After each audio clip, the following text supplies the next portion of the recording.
Biar kau hijrah tapi kau sombong, tidak mau menerima perbedaan pendapat, Allah tidak senang sama kamu. Kenapa terjadi perbedaan pendapat dalam Islam?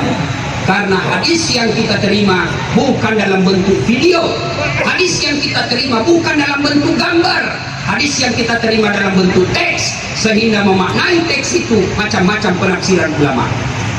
Assalamualaikum warahmatullahi wabarakatuh.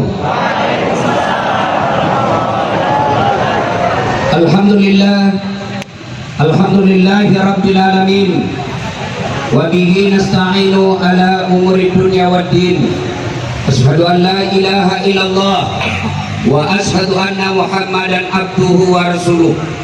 Allahumma salli ala sayyidina Muhammad wa ala alihi wa sahbihi ajma'in. Amma ba'd. Faqad qala Allah subhanahu wa ta'ala fi kitabil karim wa huwa asdaqul qailin. A'udzu billahi minasyaitonir rajim. Bismillahirrahmanirrahim. Ya ayyuhalladzina amanu taqullaha haqqa tuqatih wa la tamutunna illa wa antum muslimun. Wahai orang-orang yang beriman, bertakwalah kalian kepada Allah dengan sebenar-benarnya takwa, dan janganlah kalian mati kecuali dalam keadaan beragama Islam. Ayat ini tiap Jumat dibacakan khatib, tiap pekan dibacakan di mimbar Jumat.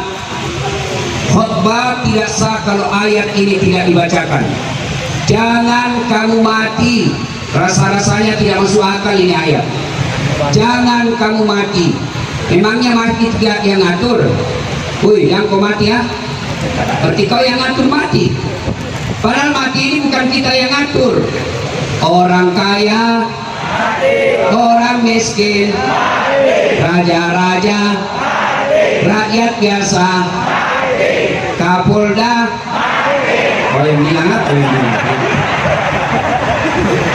semua mati.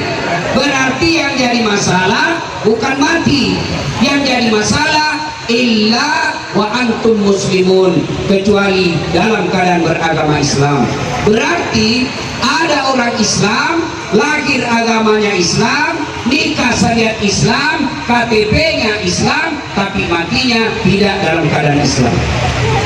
Siapa mereka? Contoh aja ini, contoh, jangan marah, contoh saja, contoh. Sabung ayam.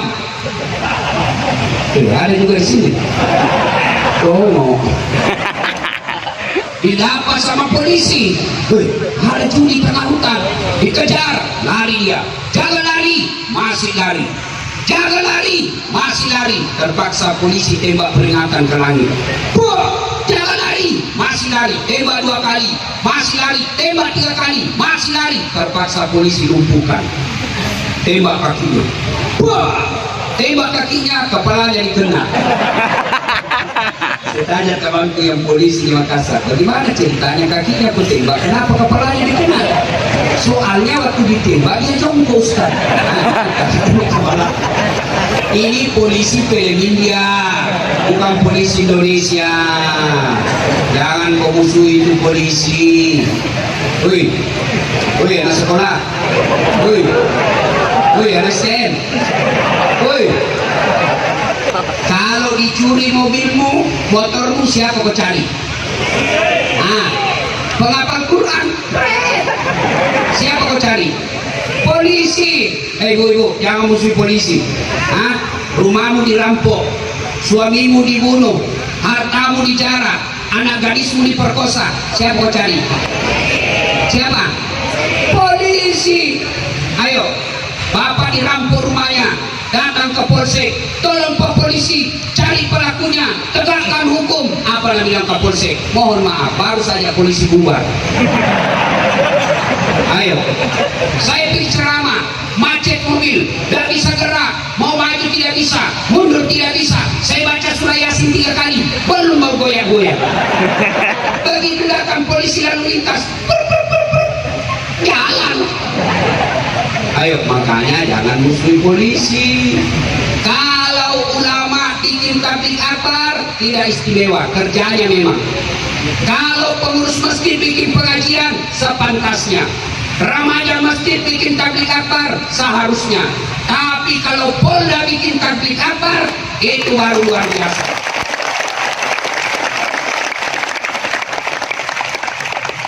Coba enaknya di tablik akbar, sejuk, cantik warnanya, gak apa-apa juga kue. Haus kue lain siap-siap di sana.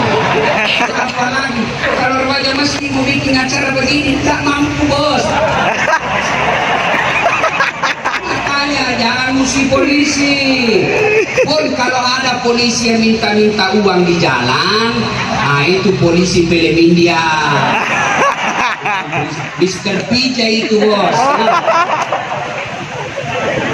Wakalaidan Allah kemudian berfirman, Bismillahirrahmanirrahim, ya ayyuhalladzina amanu dukhulu fis silmi kaffatan wa la tattabi'u khutuwatis syaitan innahu lakum aduwwum mubin. Wahai orang-orang yang beriman, masuklah engkau ke dalam Islam secara sempurna dan janganlah engkau ikuti langkah-langkah setan, karena sesungguhnya setan itu musuh yang nyata bagi kalian. Kalau kita ceramah dan zikir begini, ada enggak setan di tengah-tengah kita? Ada? Masa ada orang ceramah ini? Ada. Setannya bukan pocong, bukan uka-uka, tapi apa setan yang ada di tengah-tengah kita? Bentuknya handphone. Apa buat? Orang sudah ceramah masih gitu. HP-mu. Simpan dulu HP-mu. Orang sudah ceramah masih sini. Sudah 55 umurnya siaran langsung tuh. Simpan dulu. Ibu-ibu yang pegang HP sedoakan suaminya kawin lagi. Jadi suami orang. Saya ada di Makassar, ibu, saya lagi ceramah. Ngefans betul ini ibu sama saya, tapi usianya sudah mau 60 tahun. Aduh. Saya lagi ceramah, dia balik tuh. Barusannya ada orang seceramah di belakang saya. Ternyata diambil HP-nya, selfie. Baru sudah itu tulis di WhatsApp, latar belakang das Atlantik. Akhirnya saya pot bunga. Selesai ceramah dia kejar saya, ibu ngefans betul sama saya. Ustaz, boleh selfie? Sini selfie, rame-rame supaya ada fitnah. Sudah selfie dong. Ulangi Ustaz, jelein, ulangi lagi, jelein, ulangi Ustaz. Dalam hati itu biar aku ulang 10 kali, namun kamu jelek. Selesai selfie, dia sudah mau 60 umurnya. Selesai selfie langsung dia bilang, Ustaz, boleh cium? Cium saya, haram. Dosa, rendah nafsu Ustaz, cari barakah, haram. Kamu aku masih muda.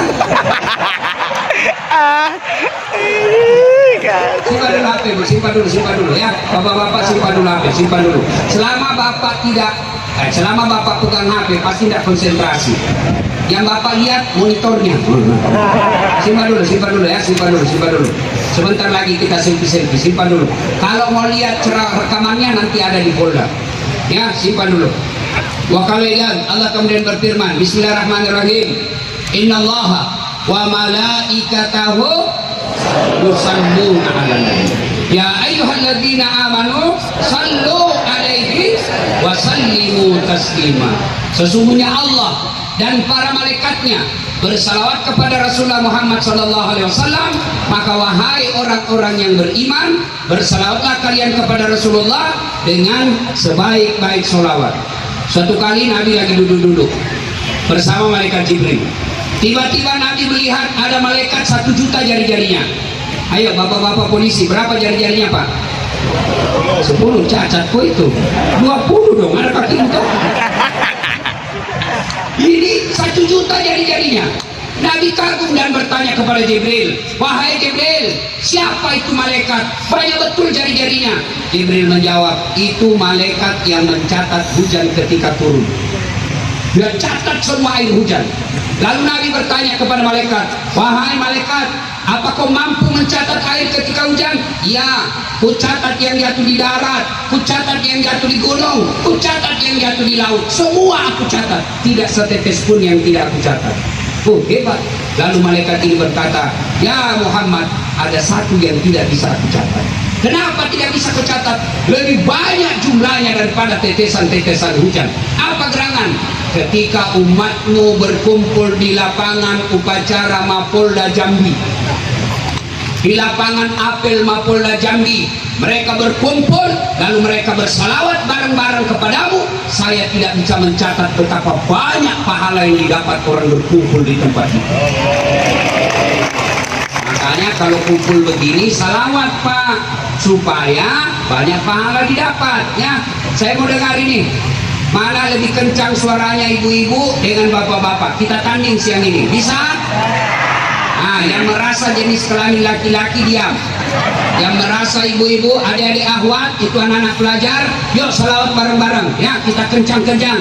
Yuk, ikuti. Ayo Bu, bisa Ibu? Yuk, mari. Sholatullah Mullah. Di belakang.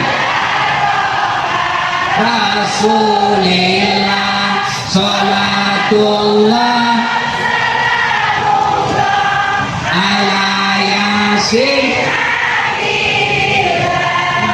Ini bukan kencang, ini bukan, ini kencang bukan, ini namanya sahdu. Suara begini yang kasih nafsu laki-laki. Makanya Ibu kalau nak telepon Pak Kapolres jangan kasih sahdu suaramu. Ya, Assalamualaikum. Waalaikumsalam. Suara orang tak tergoda sama kamu. Lagi di mana Ibu? Di rumah aja tuh Anda. Lagi ngapain? Kadang-kadang dong. Tegas dong ya, supaya orang tak macam-macam pikirnya. Assalamualaikum. Waalaikumsalam. Di mana Ibu? Di rumah Pak. Kenapa tanya? Tidak telepon kau itu. Tidak. Waalaikumsalam. Candela. Ada dua orang Bugis di sini. Ada orang Bugis di sini. Saya orang Bugis. Kemana-mana saya ketemu orang Bugis. Saya ke Pulau Kijang banyak orang Bugis. Saya pergi ke Koleno banyak orang Bugis. Saya ke Tanjung Jabung banyak orang Bugis. Saya ke Bilu-Bilu Kalimantan banyak orang Bugis. Saya ke Sabah Sarawak Malaysia banyak orang Bugis. Begitu saya masuk penjara banyak orang Bugis. Banyak orang Bugis. Nah, kita diam ibu diam, kita dengar ini bapak-bapak ini kencang nggak suaranya ini orang-orang Jambi. Ayo Sholatullah salamullah ala toha rasulillah salatullah salamullah ala yasin habibillah. Alhamdulillah kencang memang. Kenapa kencang? Karena ada tentara di dalam.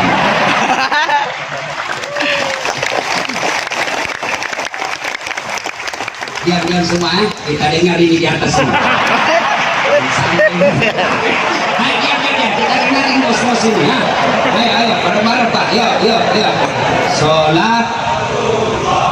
I love it. Ini mau poligami, ayo bareng-bareng semua. Laki, perempuan, atas, bawah. Ayo selamat bareng-bareng. Yuk. Sholatullah salamullah ala toha rasulillah salatullah salamullah ala yasin habibillah.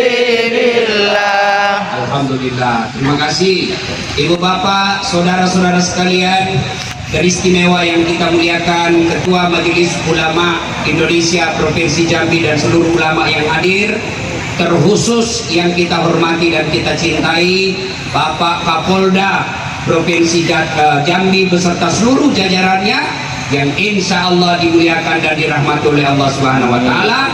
Teristimewa adik-adik sekalian, anak mahasiswa dan STM yang ada di belakang. Nah ibu bapak saudara-saudara sekalian, suatu kali Nabi kumpul sahabat, lalu Nabi bertanya, atadruna manil muflis? Saudara-saudara sekalian, siapa yang tahu yang bangkrut nanti di akhirat, yang pailit nanti di akhirat, bengkeroi matu? Ada yang bilang, dia tidak sholat ya Rasul. Oh dia sholat, lima waktunya bagus, rawatibnya sunnah-sunnahnya cukup. Yang tidak puasa Ramadan ya Rasul, oh dia puasa, bahkan dia Senin Kamis. Yang tidak haji padahal mampu ya Rasul, dia haji, bahkan tiap tahun dia pergi umroh. Yang tidak bayar zakat ya Rasul, dia bayar zakat, harta dan fitrah pun dia bayar. Lalu kalau begitu kata sahabat, siapa yang bangkrut ya Rasul?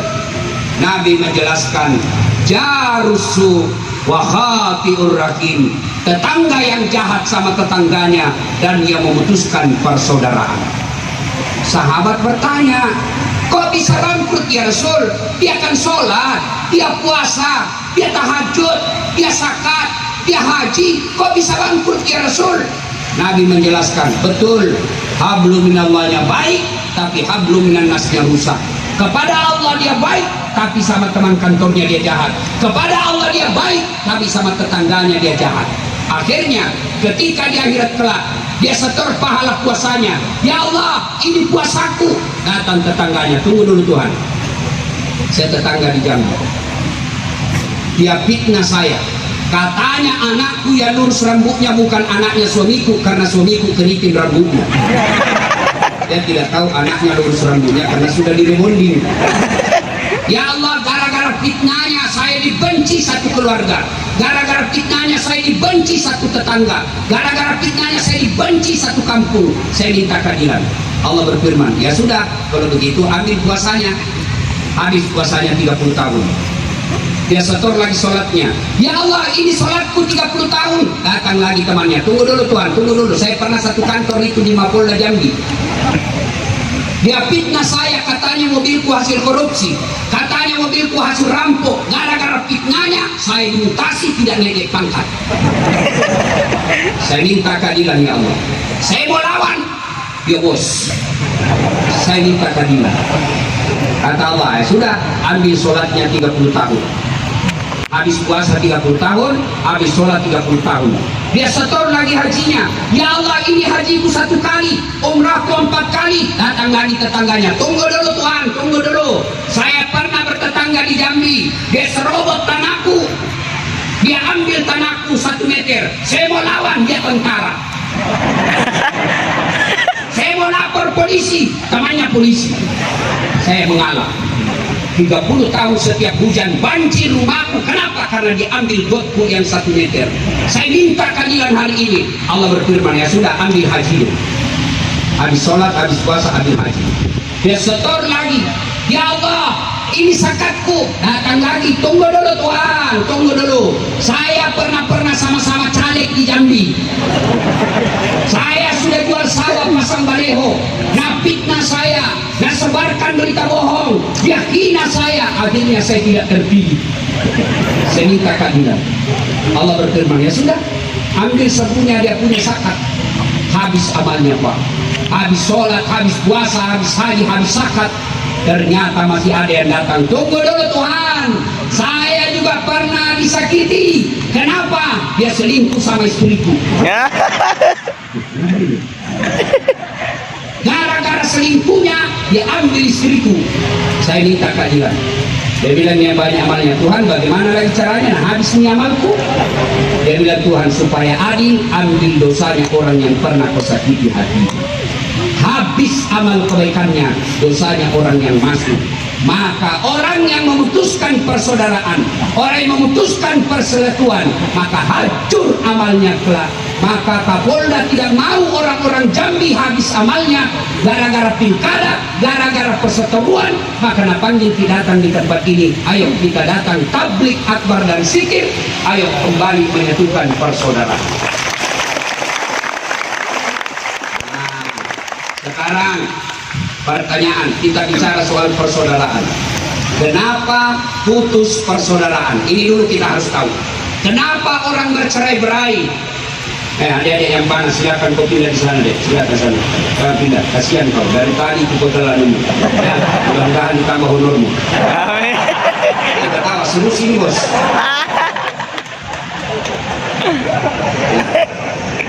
Satu, kenapa putus persaudaraan? Satu, gara-gara kepentingan politik pilkada, pilcaleg, pilpres. Hei, adik-adik semua, ibu-ibu semua, pilkada, pilpres, pilcaleg adalah pesta demokrasi. Apa yang dimaksud pesta? Pesta itu yang ada di benak kita. Kalau bicara pesta pasti senang-senang, bicara pesta pasti gembira, pengantin pesta pasti orang senang-senang. Tidak ada orang pergi pengantin cemas, kecuali yang ada selingkuhnya di sana. Bawa mama istri, ketemu dia. Itu biasa. Tidak ada orang pesta ragu-ragu. Yang namanya pesta, pesta demokrasi senang-senang. 2020 Provinsi Jambi akan milih gubernur.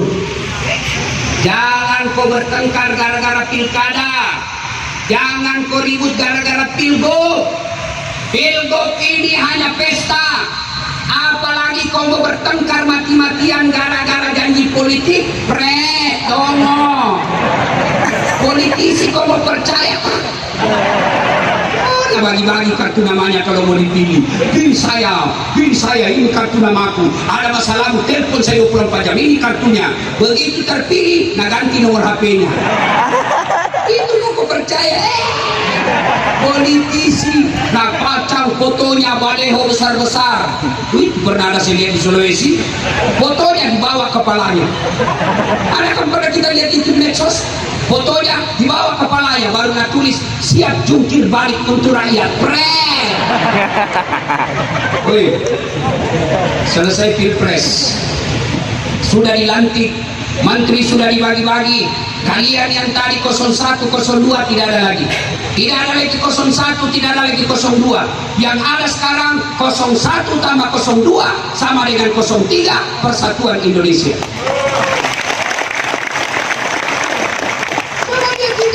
Prabowo ribut-ribut kemarin kita 01, 02.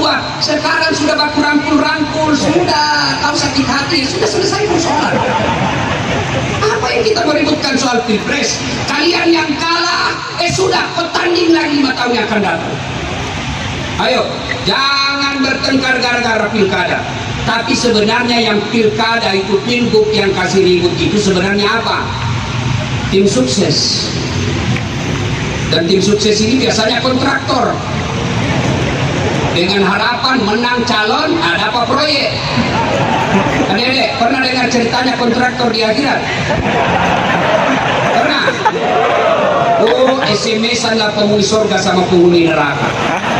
Dia bilang penghuni surga, Mas bro, bagaimana kabarmu di neraka? Dia bilang hancur kita di sini, blender terus. Dia tahu bagaimana kabarmu di surga? Masya Allah, nyamannya. 1 laki-laki, 7 bidadari. Bayangkan bapak-bapak tentara yang tidak berani poligami, kenapa? Disediakan 7 bidadari. Disediakan 7 bidadari Pak, 1 laki-laki. Dan itu bidadari perawan terus, tidak pernah kentut. Seperti istri di rumah 7 kali kentut 1 hari. Karena saya selesai ceramah begini, Bu, tiba-tiba ada ibu datang, Ustaz, betul kan nanti itu 1 laki-laki 7 bidadari kalau masuk surga? Iya Bu, jadi suamiku juga. Iya, kalau dia masuk surga 7 bidadari. Langsung dia pucat mukanya. Lalu dia bilang, Ustaz, boleh kasih berdoa? Mau doa apa Ibu? Ya Allah, janganlah kau kasih suamiku bidadari, cukuplah saya berdirinya dunia dan akhirat. Kata ya Ibu, kau sudah siksa suamimu di dunia, kamu lanjut lagi di akhirat.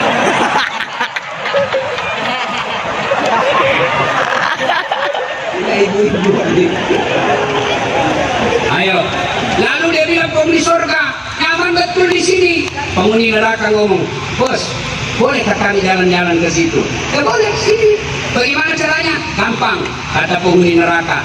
Kami bikin jembatan dari neraka, kamu juga bikin jembatan dari surga. Kita ketemu di tengah.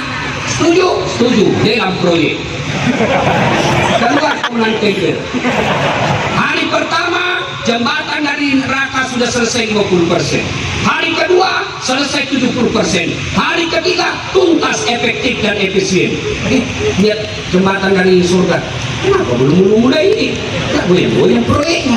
Teriak lain dari neraka. Oi Mas Bro, kenapa kau belum mulai proyekmu? Kami sudah sampai di tengah sesuai perjanjian. Apa kata dari neraka, dari surga?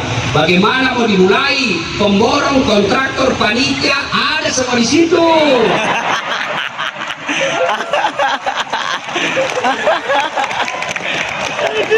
Di Polda juga biasa ada pemborong tuh. Hati-hati bos, kan kambing bagiannya namua. Ayo, kalau sudah bilang anggota DPR nyaman dong kami.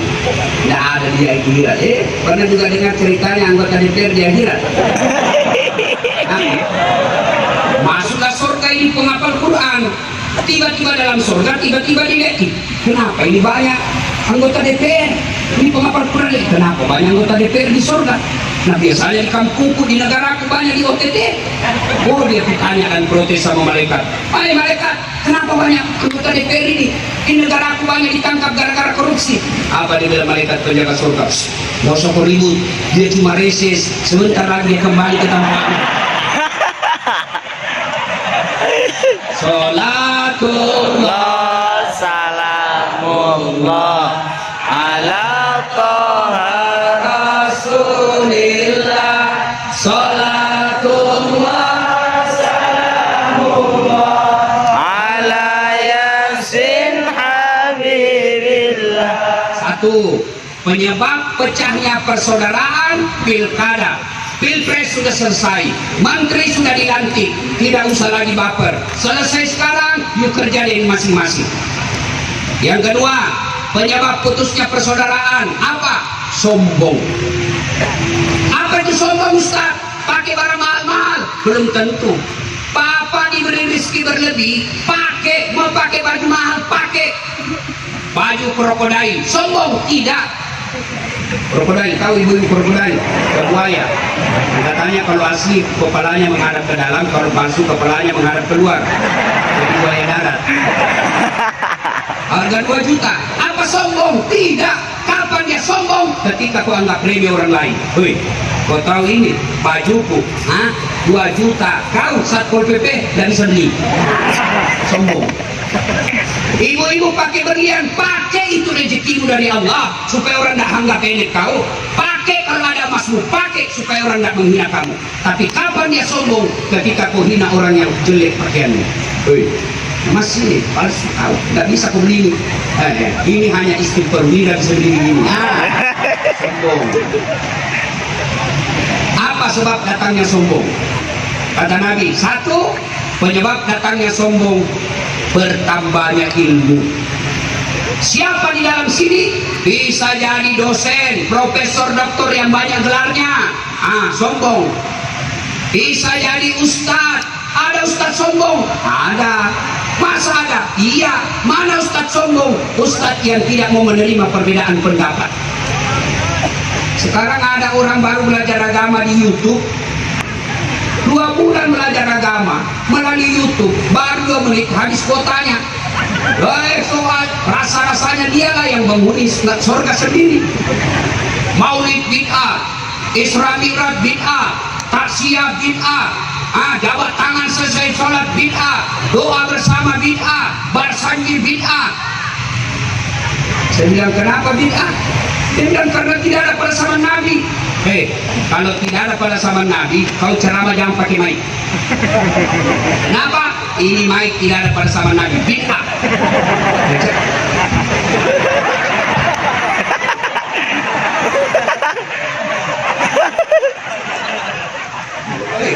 Saya bilang kalau gara-gara bid'ah itu sesat masuk neraka.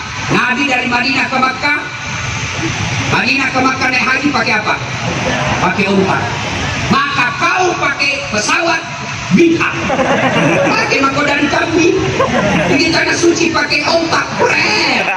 Sampai ke 17 tahun. Ini anak-anak sekarang banyak. Rasanya Islam susah betul.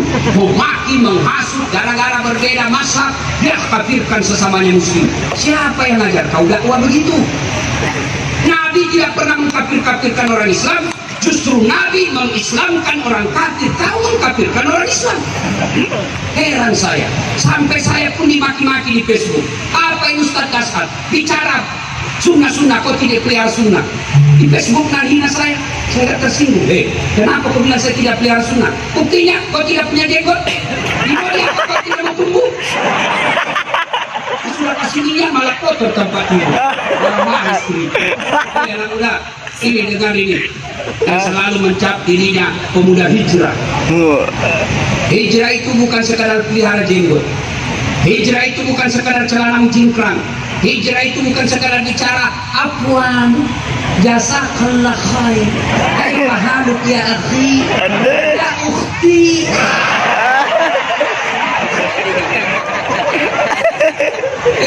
Hijrah itu bukan sekadar itu. Biar kau hijrah tapi kau sombong, tidak mau menerima perbedaan pendapat, Allah tidak senang sama kamu. Kenapa terjadi perbedaan pendapat dalam Islam? Karena hadis yang kita terima bukan dalam bentuk video, hadis yang kita terima bukan dalam bentuk gambar, hadis yang kita terima dalam bentuk teks, sehingga memaknai teks itu macam-macam penafsiran ulama. Contoh. Saya melihat Nabi takbiratul ihram, mengangkat kedua belah tangannya sejajar dengan bahu. Nah, ini teksnya, mengangkat kedua belah tangan sejajar dengan bahu. Mana sejajar dengan bahu? Berbeda-beda pendapat ulama. Pendapat pertama, Allahu Akbar, begini dia. Kenapa? Sejajarnya dari depan. Yang kedua, Allahu Akbar, sejajarnya dari atas, maka dia begini.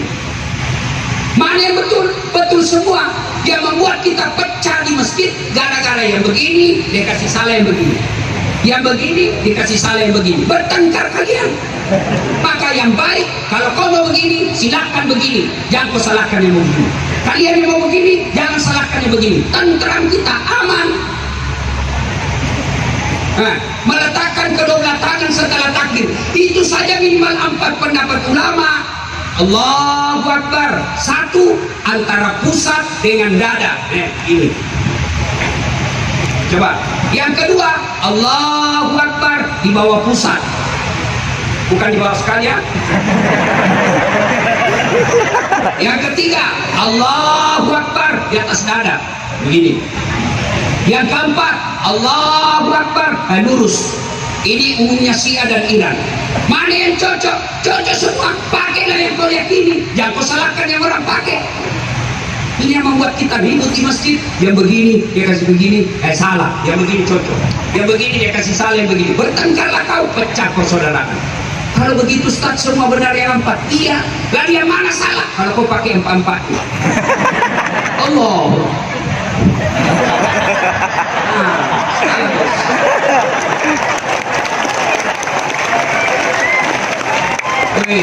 Jangan sombong gara-gara ilmu. Apa yang kau sombongkan dengan ilmu? Allah marah, dia cabut ilmu, pikun. Ada obatnya pikun?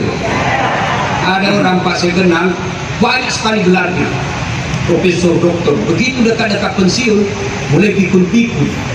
Diprotes sama istrinya, Pak, biasanya kalau kau mau mengajar, kau cium-cium jidatku. Ini sudah hampir 2 minggu kau tidak pernah lagi cium saya keluar. Dalam hati istrinya, suaminya, astagfirullah. Berarti siapa saya cium selama ini? Ternyata pembantu dari. Apa yang kesombongkan? Ilmu bukan yang bisa bedakan mana istri, mana tetangga. Tapi jangan juga modus, bos. Sudah kau dengar ini ceramah, besok kau pura-pura pikun. Kenapa di kantung kamarnya pembantu ikut kira anakmu? Ayo, kata Allah, wa ma utitum minal ilm illa qalila. Saya tidak berikan kamu kecuali sangat sedikit. Banyak memang itu Ustaz sombong, malas jawab SMS, malas angkat telepon. Jangan. Ini ilmu hanya Allah titipkan buat kita. Ya. 2. Penyebab sombong.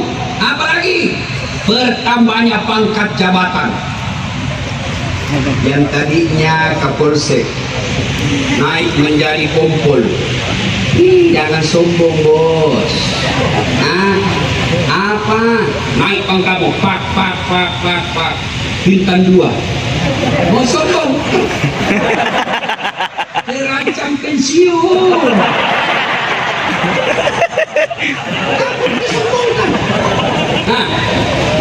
Apa mau disombongkan? Kapolres, Kapolsek.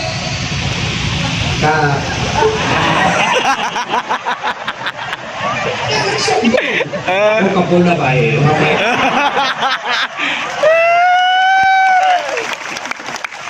Demi Allah, saya datang di sini karena menghargai niat beliau yang mau mendatangkan saya. Mati-matian.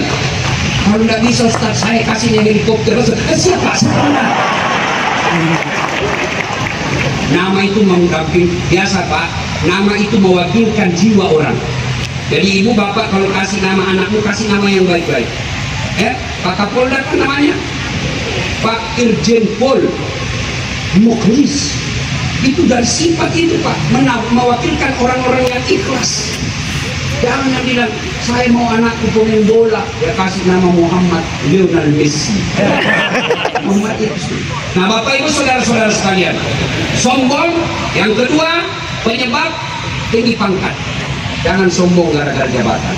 Oke lah, Bapak lihat saja bersepupu atau teman dengan Kapolri, naik pangkat, pak, pensiun keluar, tongkat komando kasih lagi anak buahmu. Apa yang disombongkan? Kepala dinas, asisten satu mau sombong, Kau jadi kepala dinas karena gubernur senang sama kamu. Biar dia senang kau gubernur, kalau istrinya gubernur tidak senang keluar.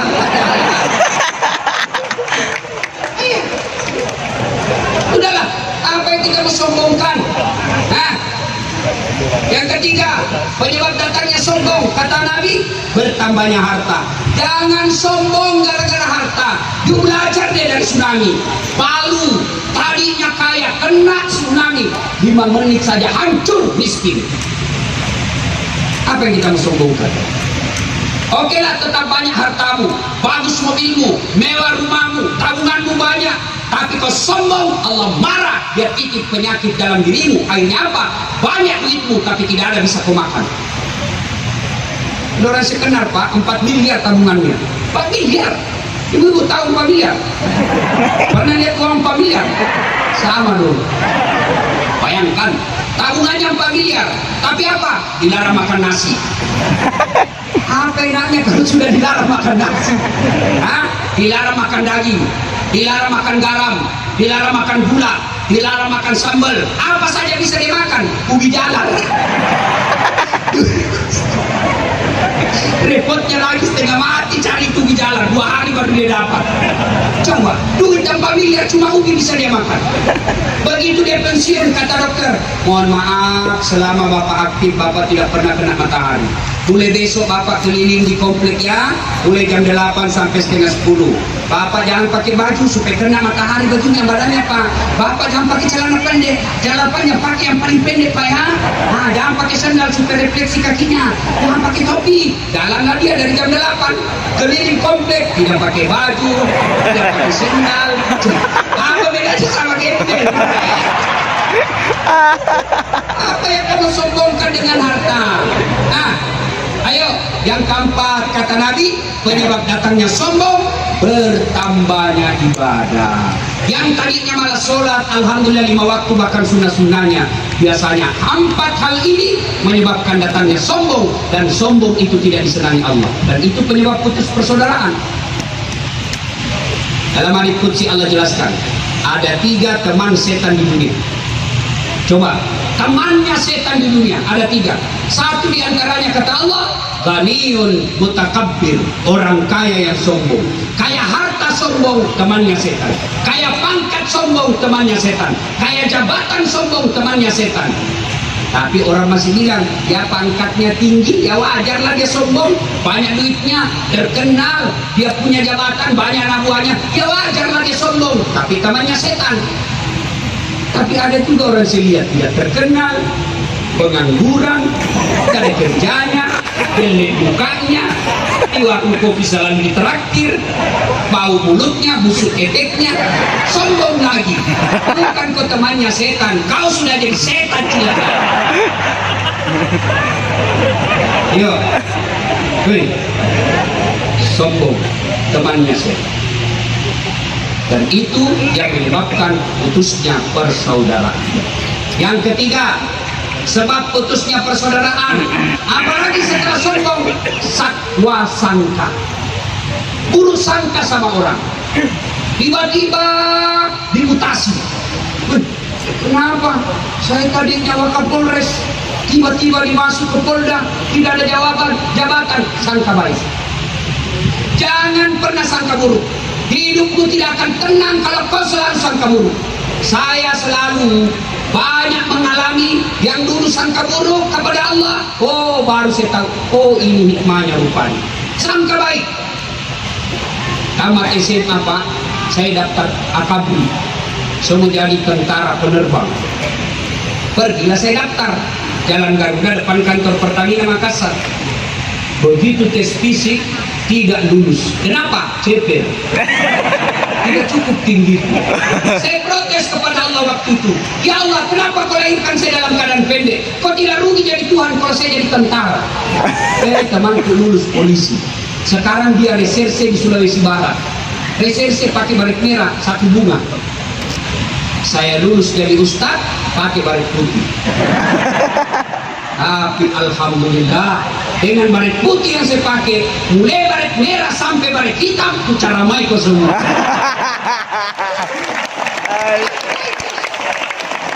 Sangka baik, jangan pernah sangka buruk. Di kantor Polda, di kantor wali kota, di kantor gubernur, tiba-tiba tadi kita punya jabatan, tiba-tiba kami tadi punya kita kursi jabatan, tiba-tiba dicabut. Sangka baik, berarti itu yang terbaik. 2013 saya ikut pilih wali Makassar, calon wali kota, 10 pasang calon. Kalau Ustaz tidak, cuma yang menang lebih banyak suaranya. Sangka baik. Sangka baik. Ayo, jangankan sebuah negara, jangankan sebuah kantor Polda, rumah tangga saja tidak akan bahagia kalau istri dan suami selalu bersangka buruk. Ada orang suami istri 5 tahun gak punya anak. Tahun ke-6 dia pergi ke dokter. Bahayanya sangka buruk. Periksa. Dia bilang, dokter, alhamdulillah ibu sudah terlambat 2 bulan. Wih, senang. Dia telepon suaminya, Pak, saya sudah terlambat 2 bulan. Alhamdulillah. Kata suaminya, jangan dulu cerita, nanti tidak jadi, malu lagi kita. Baik Pak, ini rahasia berdua. Siap. Beberapa hari kemudian datang petugas PLN. Assalamualaikum. Kata ibu yang hamil ini. Waalaikumsalam. Siapa? PLN ibu. Kenapa Pak? Ibu terlambat 2 bulan. Apa bisa dia tahu ini? Langsung dia sangka buruk sama suaminya. Ini pasti ini lagi si gendut, karena suaminya gendut. Pasti ini gendut lagi nih sumber masalahnya. Datanglah suaminya cari nafkah seharian capek, baru dia buka. Dengan tongkau pembohong gendut. Kenapa dia tahu PLN saya terlambat 2 bulan? Kau lagi pasti bocor. Ini bukan saya. Itu kenapa PLN tahu? Wah, suaminya juga sangka buruk. Marah suaminya, datang ke kantor PLN. Ada apa kau tahu istriku terlambat 2 bulan? Dia bilang, ini catatannya Pak. Ada apa kau catat? Hapus itu. Gak boleh kau catat, hapus. Gak boleh dihapus, Bapak bayar dulu. Kalau saya tidak mau bayar, ya terpaksa punyanya Bapak diputus. Dia bilang, kalau punya aku kau putus, apa yang pakai istriku di rumah? Terpaksa Bapak pakai lilin. Ini bahayanya sangka buruk.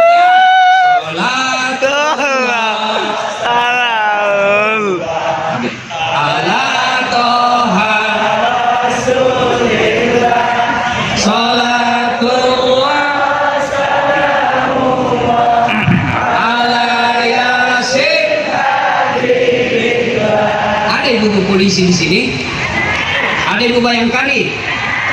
Bu, bagaimana suamimu mau bekerja dengan baik kalau kau selalu sangka buruk? Suaminya dijadikan tahanan kota. Pulang kasihan suaminya, langsung periksa HP-nya. Kirain itu jadi polisi, Bu. Dimaki-maki di jalan, dihina sama masyarakat, dilempari sama mahasiswa. Di kantor dimarah-marahi sama komandannya, ditendang pantatnya, siap salah komandan, siap salah komandan. Sampai di rumahnya aku marah-marahi lagi, bodoh memang kau, kenapa kau tidak melawan? Apa mau melawan nah dia Kapolres? Dia ketawa, saya seru sini. Tong ini ibu-ibu ini gak sana jadikan suaminya tahanan kota. Bagaimana kita tidak cepat mati? Terus sampai langsung periksa HP-nya. Bagaimana? Mana kita dapat lah.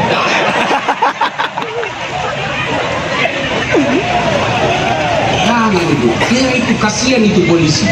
Coba lihat itu polisi kasihan. Dia mau angkat kredit saja, apa dia bisa tanpa tanda tangan istrinya? Coba itu apa kurang apa lagi itu suamimu sama kamu? Bayangkan itu suami bu, dia baik, dia pikir itu suamimu bagaimana kau supaya bisa pakai emas, supaya kau pulang kampung dihargai kau saudaramu. Dia pikir itu suamimu bagaimana kau diberikan tiap bulan baju baru supaya dihargai kau orang di komplek. Bagaimana kau itu dia pikir suamimu kau bisa pakai AC di kamar supaya kulitmu tidak rusak. Makanya kau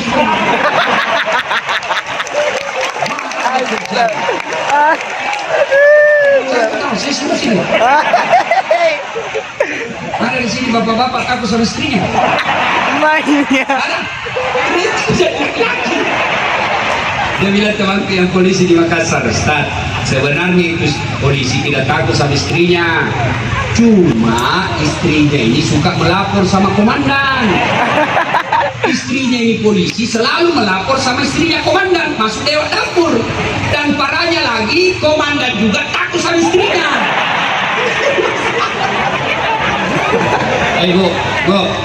Bu, gimana suamimu mau bertugas kalau ibu selalu sangka buruk? Coba ibu ya, coba dengar. Gajinya kasihan 5-6 juta. Punya anak 2 sekolah. Cicilan motor, cicilan mobil. Nah, seleranya ibu.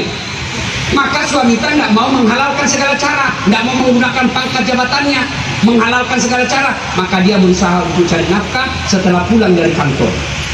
Tapi begitu dia mau pergi cari nafkah, tiba-tiba dia pikir, ngamuk lagi si gendut ini kalau terlambat pulang.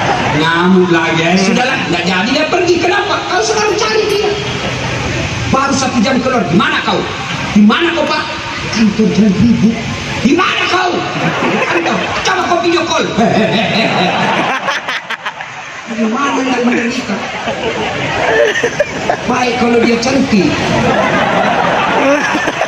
Ibu Bayangkari nanti cantik kalau pergi warisan. Mau tidur sama suaminya dah 3 hari tidak dicuci dia pakai. Nonton televisi ada kerjaan angkat kaki makan kacang yang kekeknya. Mana kita tak cepat mati bu. Terus juga itu kalau dengar ibu dengar. Kenapa sedih kau hari ini? Bu, coba lihat itu kasihan di jalan mengisap asap, dimaki sama orang, kadang-kala di video untuk dihina. Baiklah itu kalau kita pulang baru sampai istri di rumah, dia sambut suaminya, assalamualaikum kakandaku Arjuna. Tenang perasaan suami. Didengar dimarah-marahi sama komandannya, istrinya tampil sabar bang. Memang begitulah jadi anak buah. Insya Allah meskipun komandanmu menghina kamu, kamu tetap menjadi Arjuna dalam hati.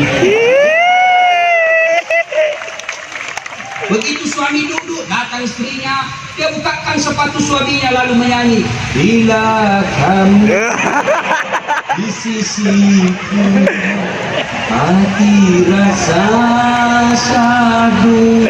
Dia lupa sama itu penanganan unjuk rasa tadi. Marah lagi istrinya, suaminya terbangkat, bongkar-bongkar rumah. Marah suaminya, dia peluk lagi istrinya dari belakang sambil menyanyi, insaflah.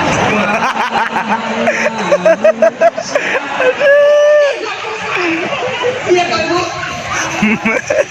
Ini tidak apa lagunya? Yuk ayo.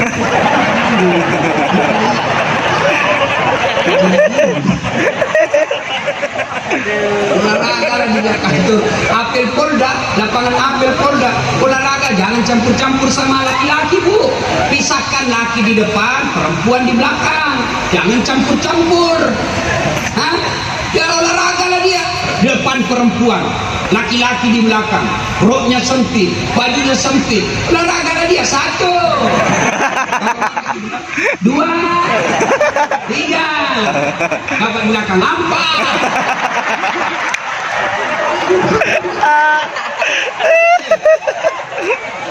Ayah dipanggil menyanyi putar ke kiri. Belem-belem. Belem-belem. Dono. Kau dono. Nah kau lah itu. Bu. Ya. Muliakan suami. Demi Allah. Biar ibu bagus agamanya. ibu nggak bakal dapat surga. Apa gampang jadi suami, Bu? Enggak, ibu ditanggung dunia akhirat. Ya, dengar kata Nabi. Meskipun dengar, suaminya majelis ulama, suaminya penghafal Quran, suaminya penceramah, akhlaknya baik, tapi istrinya tidak pakai jilbab, istrinya tidak sholat, istrinya tidak puasa Ramadan, nanti suaminya ikut menanggung dosa-dosa istrinya. Beda ibu-ibu, suamimu pengedar narkoba, suamimu tukang selingkuh, suamimu pemabuk, tapi ibu bagus agamanya, tidak ada urusan. Suami masuk neraka, istri kata Nabi tadkhulul jannati bisalam.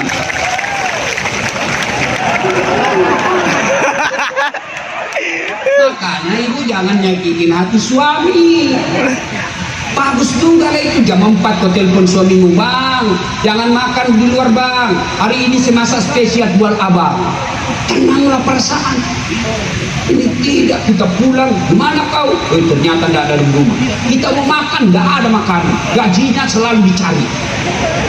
Ya, maka ibu baik-baik sama suami supaya suamimu jadi polisi yang terhormat. Ya. Nah, kita juga Pak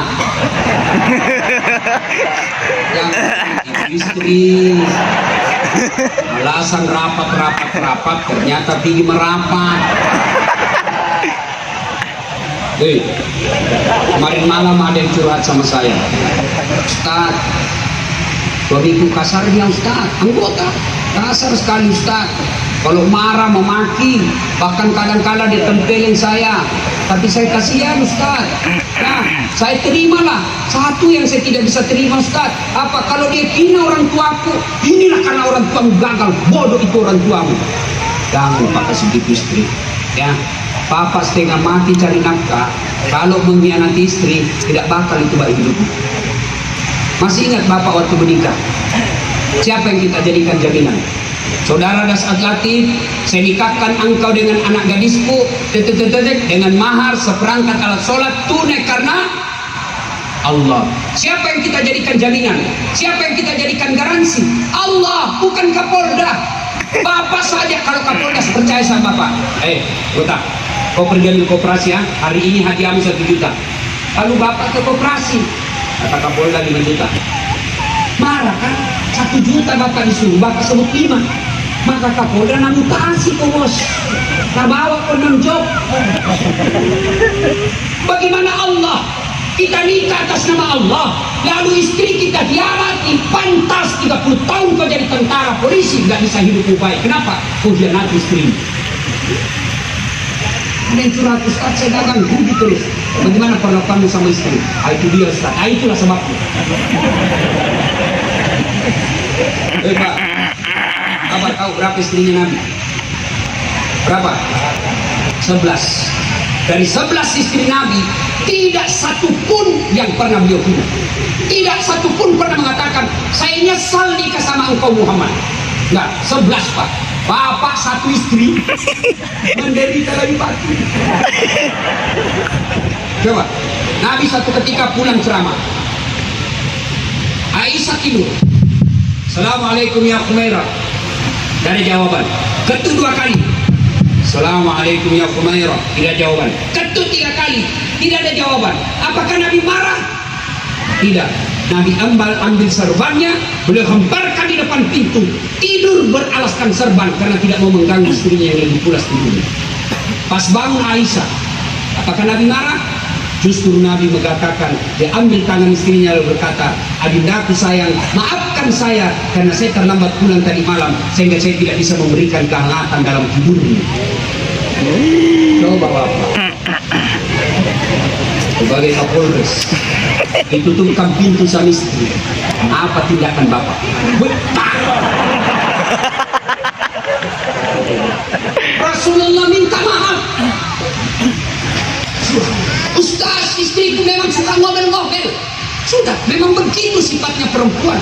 Ngomel aja kerjanya, memang sudah begitu fitrahnya perempuan. Kalau dia tidak ngomel, ada kelainan jiwa. Sudah begitu, memang begitu. Kenapa Ustaz? Kalau istri ngomel, pakai ibunya Umar bin Khattab. Apa ibunya Umar bin Khattab? Itu Umar Pak, tidak ada kalah di Mekah. hebat berkelahi. Bahkan iblis pun kalau papasan Umar, iblis lari Pak. Begitu hebatnya Umar bin Khattab. Suatu ketika ada sahabat, waktu itu Umar sudah jadi presiden. Ada sahabat yang suka dihomeli sama istrinya, maka sahabat ini mau melaporkan istrinya, mudah-mudahan dipanggil sama presiden. Datanglah ke rumahnya Umar. Begitu dekat dengan rumahnya Umar, dilihatnya Umar juga dimarahi sama istrinya. Pulang. Pada dimarahi. Besok ketemulah dia, ya Amirul Mukminin, saya lihat Anda kemarin dimarah-marah sama istri, kok diam-diam senyum. Ya, dengar jawaban Umar, dengar ini bapak-bapak. Begitulah cara saya berterima kasih kepada istriku yang telah hamil, melahirkan dan membesarkan anak. Ibu masih ingat waktu hamil? Enak enggak? Sudah mau keluar Pak. Ya, yang kedua kata Umar, begitulah cara saya berterima kasih kepada istriku yang telah melahirkan anak. Masih ingat waktu melahirkan? Masih? Ada enggak ibu-ibu melahirkan senyum? Mentang-mentang dia perwira suaminya melahirkan, keluar pernah.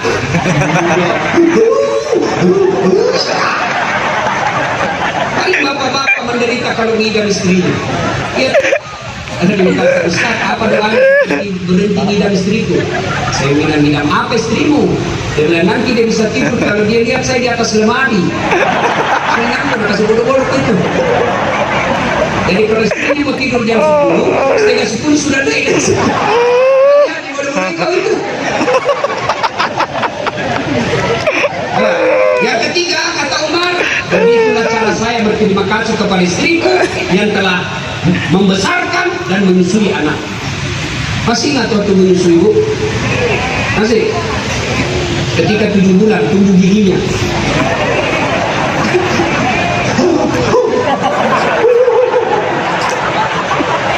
Gigi itu enak. Lihat ya Bu, mana ada di gigi? Kurang ajar begini saya. Itu siang, anaknya malam, kebanyakan. Kakaknya itu bayangkan susahnya dari istri. Ya. Kalau dia ngomel-ngomel diam, karena makan obat tidur. Nggak usah kau jelaskan, ini. Diam kau saja, makan obat tidur, tutup bantal. Karena biar kau jelaskan, nggak masuk di akalnya.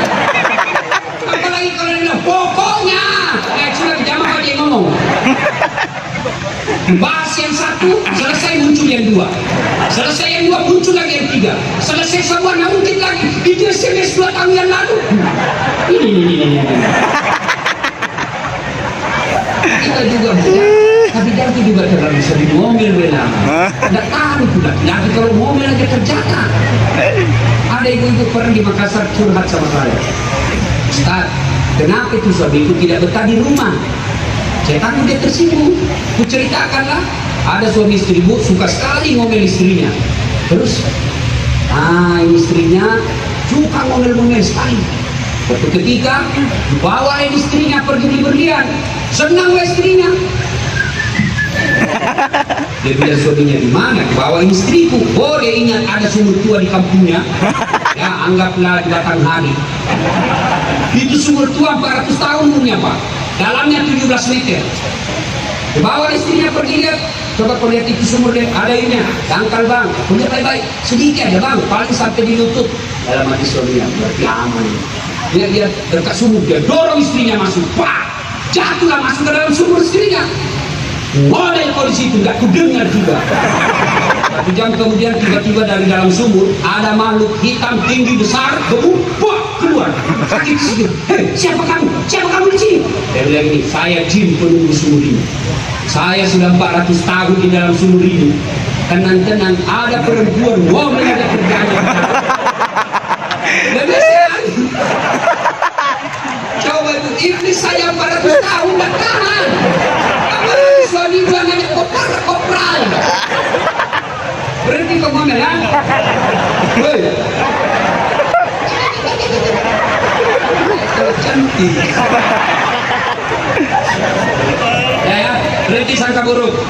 Istri, berhentilah kau sangka buruk. Kau telepon suamimu pagi-pagi dan dijawab, oh, hai sholat duha. Tenang. lagi berjamaah suamiku di masjid. Sore telepon lagi, oh tak jawab, oh suamiku lagi menghadap sama Kapolda. Tiba-tiba masuk WhatsApp, lihat istri suamimu, bonceng cewek cantiknya bonceng. Oh berarti suamiku lagi ngegeret. Ya, berhenti sangka buruk. Semakin sangka buruk sama suami, semakin beretak di rumah tangga. Begitu juga di kantong kita, begitu juga di provinsi kita. Makin banyak orang yang selalu sangka buruk, hancur itu. Yang keempat, penyebab putusnya persaudaraan apa? Hoax, berita bohong. Jangankan berita bohong, berita benar saja dalam agama, benar itu berita. Tapi kalau mengancam persaudaraan, tak boleh disebarkan kata Nabi. Satu kali Nabi mengucapkan, siapa yang syahadat yakin sampai mati pasti masuk surga. Begitu kata Nabi. Siapa yang syahadat yakin sampai mati pasti masuk surga. Didengar sama Abu Hurairah. Abu Hurairah senang, dia lari-lari ke pasar mau mengumumkan hadis ini. Didapat sama Umar.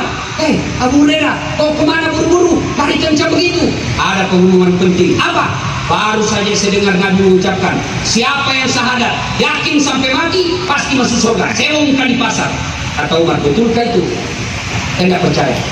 Umar bersama Abu Bakar datang ke Nabi. Ya Rasulullah, ini kata Abu Hurairah, Anda mengucapkan siapa syahadat yakin sampai mati pasti masuk surga. Ya betul Umar. Tapi ini Abu Hurairah, dia mengumumkan di pasar. Jangan ya Rasul. Kenapa? Saya takut salah paham umat. Biar judi yang penting syarat masuk surga. Biar nak sholat yang penting syarat masuk surga. Nanti salah paham orang. Lalu Nabi bersabda, ya berita begini jangan kau sampaikan di pasar karena dampaknya bisa lebih jelek. Sehingga pada saat itu adalah ungkapan kita orang Islam, likulli maqam maqal wa likulli maqal maqam. Setiap ucapan ada tempat yang cocok untuk ucapan itu, dan setiap tempat ada ucapan yang cocok untuk tempat itu. Maka ibu-ibu penggunakan medsos, hati-hati. Adik-adik mahasiswa, bapak-bapak ini pengurus masjid, hati-hati sebarkan media. Kalau bapak menerima berita, kalau itu benar, ya baik. Kalau tidak, lalu bapak sebarkan, ada tersinggung, bapak bisa berakhir dengan bunuh. Maka berita, meskipun benar, meskipun itu cocok, tapi kalau kita anggap ini berbahaya, lebih hapus, jangan disebarkan. Ibu bapak saudara-saudara sekalian, banyak yang bisa menyebabkan putus persaudaraan, tapi waktu yang terbatas. Sekarang yang kedua, pertanyaan kedua, apa hebatnya kalau banyak teman? Tadi itu satu, penyebab putus persaudaraan. Yang kedua, apa hebatnya banyak teman? Satu, banyak teman, murah rezeki. Saya selalu bilang begini, saya ini tidak banyak uangku, tapi banyak temanku, temanku banyak uangku. Saya di Makassar kemana-mana gratis. Saya kalau di Makassar ke pasar, begitu saya baru turun mobil, ada yang teriak, "Assalamualaikum Ustaz." Dalam hatiku aman dan terkendali. Ada isi gula, ada isi telur. Begitu saya mau bayar, berapa? Tidak usah Ustaz. Tidak enak. Berapa? Tidak usah Ustaz. Dalam hatiku, memang itu yang kutunggu. Dua, banyak teman gampang selesai masalah. Saya ke Mapolres Makassar, mau perpanjangan SIM. Begitu saya turun dari mobil, dilihat sama Kapolresta. "Assalamualaikum Ustaz." "Waalaikumsalam Komandan." "Apa kabar Ustaz?" "Baik Komandan." "Ada apa ini?" "Mau perpanjangan SIM Komandan." Kapolres panggil Kasat Lantas. "Kasat Lantas, tolong bantu itu Pak Ustaz, selesaikan cepat, jangan lagi kau minta uangnya, dosa uang Ustaz kumakan." Selesai. Maka goblok kita kalau cari musuh. Yang ketiga, banyak teman, insya Allah panjang umur. Kenapa? Banyak yang doakan. Saya ini laki-laki jarum super ibu, jarang di rumah suka pergi. Tapi saya bukan Jisamsu, jadi manis nyatanya palsu. Ini hampir tidak pernah tinggal di rumah. Orang bilang, "Kuat betul Ustaz, apa resepnya?" Tidak ada resep. Apa? Banyak yang doakan saya. Nah ibu bapak saudara-saudara sekalian, yang berikutnya, banyak teman, insya Allah semua masalah bisa kita urus dengan sebaik-baiknya. Maka Nabi jelaskan, waqtasimu, kata Al-Quran menjelaskan, waqtasimu bihablillahi jami'an wa la tafarraqu. Berpegang teguhlah engkau kepada tali persaudaraan agama Allah, dan janganlah engkau bercerai-berai. Umat Islam ini kata Nabi seperti badan. Coba lihat badan kita. Tangan kanan gatal tanpa disuruh kiri yang garuk.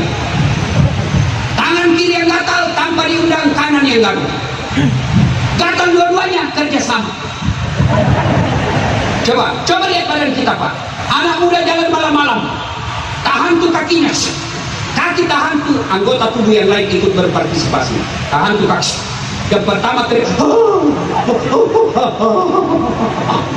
mulut. Yang kedua, mata mencari mana yang sakit. Yang ketiga, mulut meniup. Yang keempat, tangan mengusap. Kaki yang tahan tuh, semua ikut merasakan. Tidak ada orang tahan tuh kakinya, rasa kok, tapi kok jangan lagi, rasa mau, jangan lagi. Begitu mestinya kita di Jambi, satu yang sakit, yang lain ikut merasakan. Kami berkata, hei, jangan kau ganggu polisiku. Kau ganggu polisi, kami rakyat Jambi yang kau hadapi. Tentara itu jangan kau ganggu tentara kami rakyat Jambi yang marah. Maka tentara juga ngomong, hei, jangan kau ganggu masyarakat Jambi. Kau ganggu masyarakat Jambi, tembak kepalamu. Begitu mestinya. Ya, ada jadi tentara, ada jadi polisi, Satpol PP, ada yang mubalik, jadi dosen, jadi apa saja. Berbeda kita, satu fungsi, satu tujuan, mengangkat harkat dan martabat provinsi kita. Begitu mestinya, bersatulah. Ya, coba lihat Pak, ini kata Imam Buzairi, umat Islam itu seperti tangan ini. Coba lihat ini jari-jari Pak. Kalau dia kompak, apa saja bisa dipegang. Kau ganggu istrinya orang, dia bisa tinju kepalamu. Tapi kapan kau bercerai-berai? Apa yang bisa dilakukan? Hanya jadi kelinting. Apa yang bisa kalau dia jadi kelinting saja? Pasti seksi kebersihan. Maka orang yang suka berpecah belah, itu seksi keliling servis. Ya, ibu bapak, saudara-saudara sekalian, mari rapatkan persaudaraan.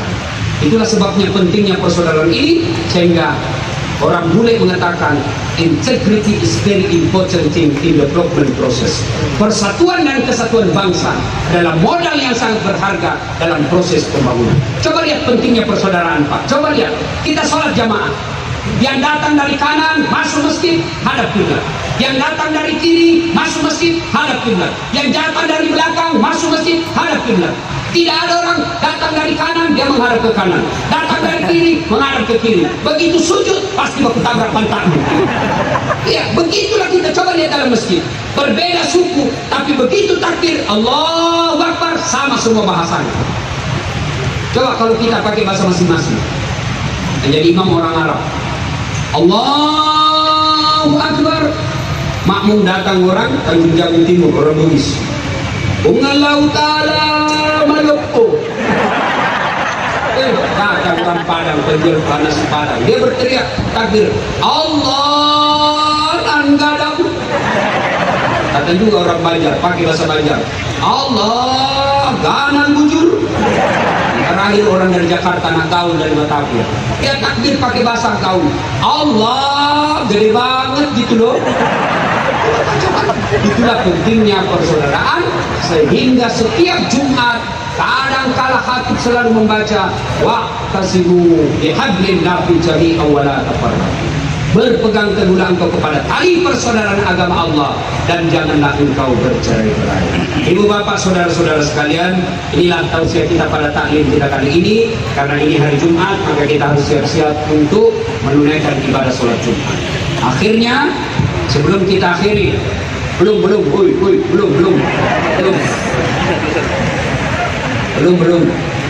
sebelum saya akhiri, ini motivasi buat bapak-bapak polisi. Ya, Pak, Bapak polisi, Bapak boleh nggak pakai baju begini? Boleh. Bapak boleh pakai baju begini? Boleh pakai songkok saya? Boleh, ya? Boleh Pak ya? Meskipun Bapak cuma balik ini, boleh Bapak pakai ini. Ya toh? Boleh pakai songkok, boleh pakai serban seperti Pak Kapolda, boleh. Tapi apakah Ustadz Dasad boleh pakai baju seperti Kapolda? Boleh. Boleh. Ditangkap saya Pak, polisi palsu. Inilah bajunya Bapak yang Bapak punya rezeki dari Allah. Jaga baik-baik itu warna coklatnya. Bapak ini adik-adik, meskipun umurmu baru barangkali 25 tahun, tapi kalau pakai itu baju coklatmu, tidak ada orang berani melawan kamu. Begitu kau jadi penyidik, biar profesor, dokter kau hadapi, mati akalnya dia. Maka muliakan itu baju coklat. Ya, jangan kau hina dengan minta-minta uang di jalan. Tidak sepadan itu dengan baju coklat. Katakan sama masyarakat, kau boleh hina saya, sedikit gaji kau mati saya, tapi jangan kau hina konstitusi. Jangan kau hina kau punya konstitusi kantor saya. Kalau kau hina kantorku, saya tembak kepalamu. Supaya dihargai orang, jangan pernah merasa miskin, bos. Kaya apa kekayaanmu? Status sosial sebagai polisi. Saya kasih contoh supaya kalian pandai bersyukur. Ada ini polisi yang muda-muda. Mau nggak saya kasih handphone gratis? iPhone X Max 512 GB, harganya 30 juta, mau? Pulsanya 5 juta, mau? Mau? Tapi begitu saya kasih kau langsung tuli. Mana yang mau? Nah, kau makan handphone kalau kau sudah tuli. Halo? Rusak lagi handphone. Halo? Ada yang rusak, telingamu bermasalah. Dan hebatnya lagi telinga, tempatnya bagus. Pernah kalian bayangkan bagaimana seandainya telingamu satu di atas kepala, satu di bawah pantat? Siapa menang? Ayo gimana kok? Mana? Maka kau bersyukur nikmat yang Allah kasih. Ibu-ibu, maka dukung suami. Jangan selalu merasa miskin, ibu. Ya, syukuri apa yang Allah berikan, maka kau jadi kaya. Kenapa kita miskin? Karena kita melebihi selera. Gaji suami 7 juta, mau dibelikan tas. Suami mau belikan tas, tapi yang jadi masalah setelah beli tas. Sudah ada tasnya, mau sesuai kudu, beli lagi kudu.